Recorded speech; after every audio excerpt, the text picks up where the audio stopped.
Feeling drained, disconnected, or just empty, you might be facing emotional burnout.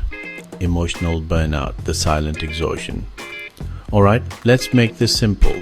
Emotional burnout is when your emotional batteries run past zero. It's not just a bad week. Mental exhaustion, physical exhaustion, emotional exhaustion, from chronic stress that never gets reset. Signs first.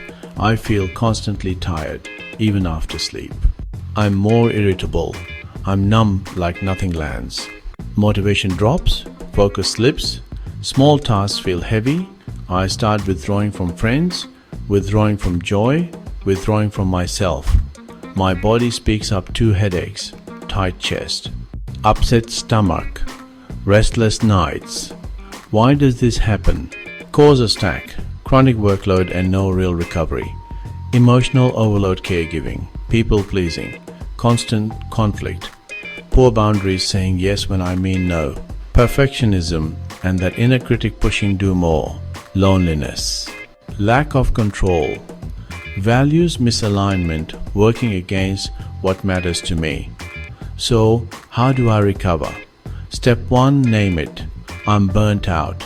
That's not weakness, that's data. Step 2, triage. Pause. Delegate. Drop for 2 weeks.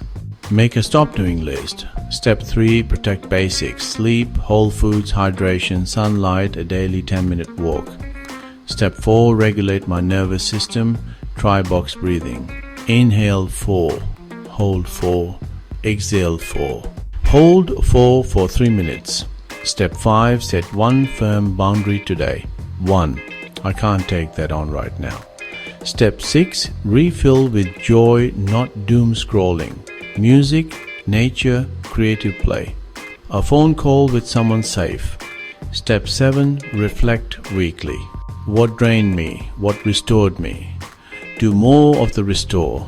If I'm deep in it, I get support. Therapist, coach, doctor, HR options if it's work related. Recovery is a process, not a sprint. Remember, burnout isn't the end. It's a signal to slow down and heal. Hit like, subscribe, share this video to help someone who might be struggling. Like, comment, subscribe. HealthProLife, heal naturally, live mindfully.